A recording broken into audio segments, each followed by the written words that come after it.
Nipah രോഗം ആദ്യമായിട്ട് identify ചെയ്ത് അതായത് ഒരു രോഗമാണെന്ന് കണ്ടെത്തിയത് മലേഷ്യയിലാണ്. എന്ന് പറഞ്ഞതുകൊണ്ട് മലേഷ്യയിലാണ് ആദ്യം ഈ രോഗമുണ്ടായതെന്ന് അർത്ഥമില്ല. മനസ്സിലാക്കിയത് അവിടെയാണെന്നുള്ളതാണ്. കാരണം ഇത് ഈസ്റ്റ് ആഫ്രിക്കയിലും സൗത്ത് ഈസ്റ്റ് ഏഷ്യയിലുമൊക്കെ ഈ നിപ്പ വൈറസിൻ്റെ ബാധയുണ്ട്.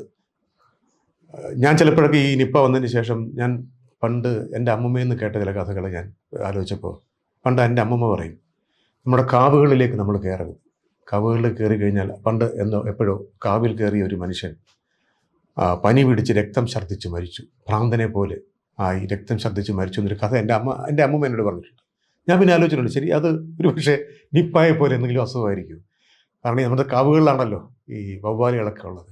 ഏതെങ്കിലും വവ്വാലുമായിട്ട് അയാൾ കോണ്ടാക്റ്റിലാകുമോ, ഇങ്ങനെയുള്ള ഒരു അസുഖം പിടിപെടുകയോ ഒക്കെ ഒരു മരണമായിരിക്കാം.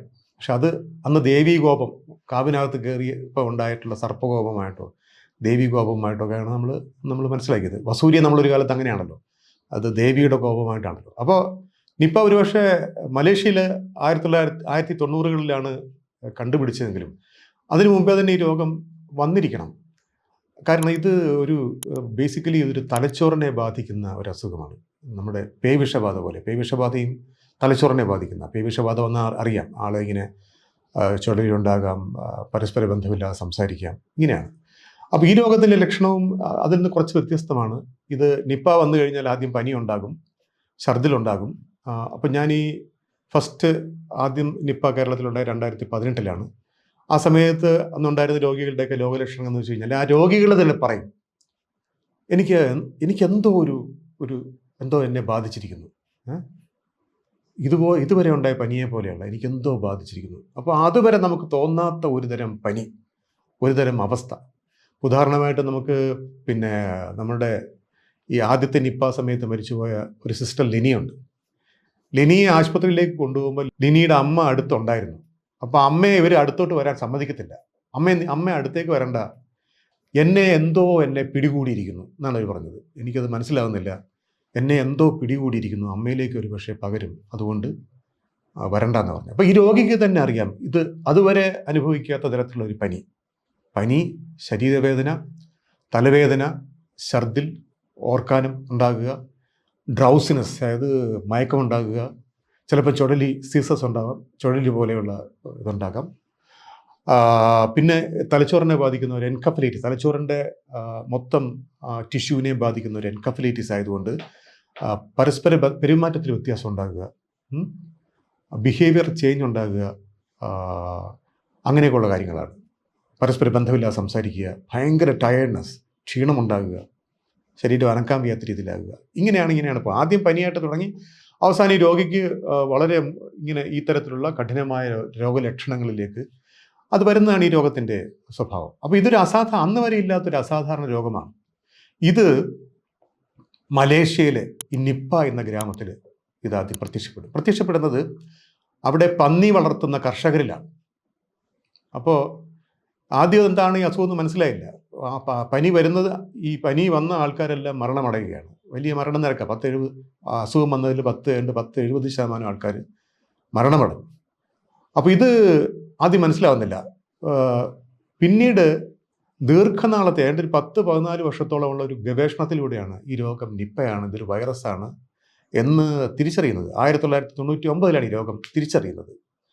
അപ്പോൾ പന്നിയിൽ നിന്ന് മനുഷ്യരിലേക്ക് വരുന്ന ഒരസുഖം അങ്ങനെയാണ്. അത് മനുഷ്യരിൽ നിന്ന് മനുഷ്യരിലേക്ക് ആ സമയത്ത് അത് പകർന്നിരുന്നില്ല, പന്നിയിൽ നിന്ന് മനുഷ്യരിലേക്കാണ് വന്നിരുന്നത്.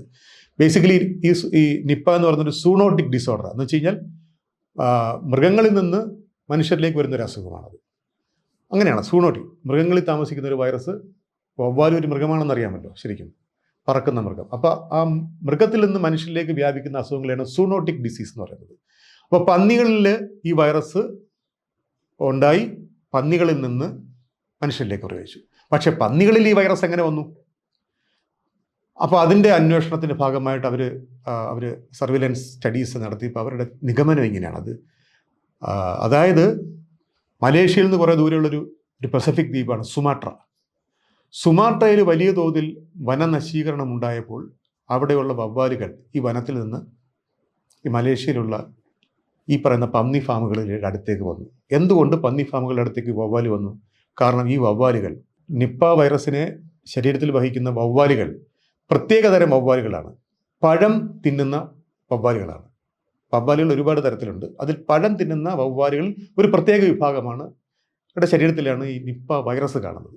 അപ്പം ഈ പന്നി ഫാമുകൾക്ക് ചുറ്റുമുള്ള മരങ്ങളിൽ ധാരാളം പഴങ്ങൾ ഉണ്ടായിരുന്നത് കൊണ്ട് ഈ പഴങ്ങളുള്ള മരങ്ങളിലേക്ക് വവ്വാലുകൾ വരികയും, ഞാൻ നേരത്തെ തുടക്കത്തിൽ പറഞ്ഞിട്ടുണ്ട്, ഈ ഡിസ്ലൊക്കേഷൻ ഉണ്ടാകുമ്പോൾ ഒരു സ്ഥലത്തിൽ നിന്നും മറ്റൊരു സ്ഥലത്തേക്ക് മാറുമ്പോൾ വവ്വാലുടെ ശരീരത്തിൽ ഒരു ചേഞ്ച് ഉണ്ടാകും. അതിൻ്റെ സമ്മർദ്ദം കൊണ്ട്, അതിൻ്റെ താമസ സ്ഥലം മാറുമ്പോൾ ഉണ്ടാകുന്ന സമ്മർദ്ദം കൊണ്ട് അതിൻ്റെ ശരീരത്തിൽ ഉണ്ടാകുന്ന മാറ്റങ്ങൾ ഉണ്ടാകുകയും ഈ മാറ്റങ്ങളുള്ള ശരീരത്തിൽ നിന്നും വൈറസ് താഴേക്ക് പൊഴിയുകയും ചെയ്യും.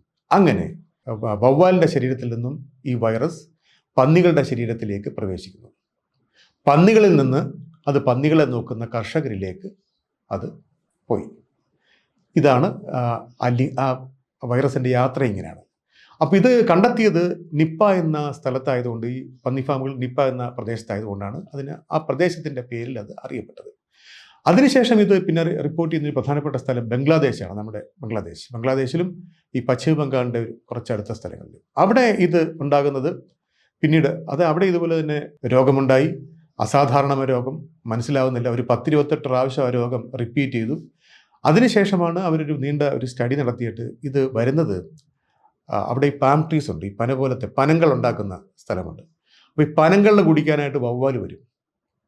പനങ്ങളിൽ കുടിച്ചിട്ട് ഈ വവ്വാലുകൾ ഇതിൻ്റെ പാത്രത്തിൽ, പനകൾ ശേഖരിക്കാൻ വെച്ചിരിക്കുന്ന പനയുടെ മുകളിലുള്ള പാത്രത്തിൽ അത് മൂത്രമൊഴിക്കും. ഈ മൂത്രത്തിലൂടെ വൈറസ് പുറത്തേക്ക് വരും. ഈ കള്ള് കുടിക്കുന്ന മനുഷ്യരിൽ ഈ വൈറസ് ബാധയുണ്ടാകും. അങ്ങനെ രോഗമുണ്ടായതായിട്ടാണ് അവരവസരം കണ്ടെത്തിയത്. പനങ്ങളിൽ നിന്നും വീണ വവ്വാൽ മൂത്രത്തിൽ നിന്നും മനുഷ്യരിലേക്ക് അത് വന്നു. അപ്പോൾ അവിടുത്തെ പ്രത്യേകത, അത് മനുഷ്യരിൽ നിന്ന് മനുഷ്യരിലേക്കല്ല വ്യാപിക്കുന്നത്. ഈ പനങ്ങളിൽ കുടിച്ച ആൾക്കാരിലാണ് ഇത് വന്നുകൊണ്ടിരുന്നതല്ല. മാത്രമല്ല, ഈ നിപ്പയുടെ ഒരു പ്രത്യേകത എന്ന് വെച്ച് കഴിഞ്ഞാൽ മരിക്കുന്നത് കൂടുതലും ഈ ആരോഗ്യ പ്രവർത്തകരായിരിക്കും. അതാണ് അതിൻ്റെ പ്രത്യേകത.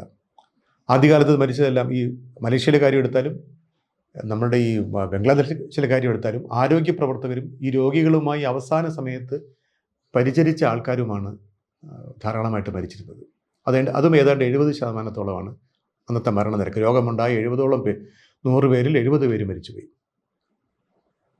അപ്പം ഇങ്ങനെയാണ് ഇതിൻ്റെ ഒരു ഹിസ്റ്ററി. അതിനുശേഷം 2018 നമ്മൾ കോഴിക്കോട് പേരാമ്പ്രയിൽ ഈ രോഗം കാണുന്നത്.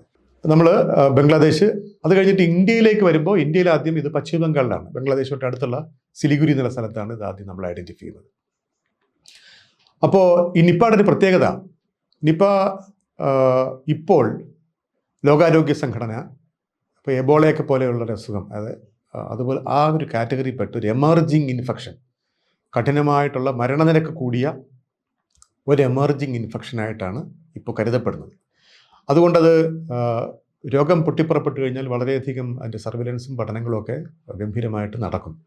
ഓരോ പ്രാവശ്യം ഇത് ഈ നിപ്പ വൈറസിൻ്റെ പ്രത്യേകത, പിന്നെ അതിന് മനുഷ്യരിലേക്ക് നമ്മളിപ്പം സാധാരണഗതി കോവിഡിനെ പോലെയോ അല്ലെങ്കിൽ മണ്ണനെ പോലെയോ അതിവേഗം പകരുന്ന ഒരു അസുഖമല്ല.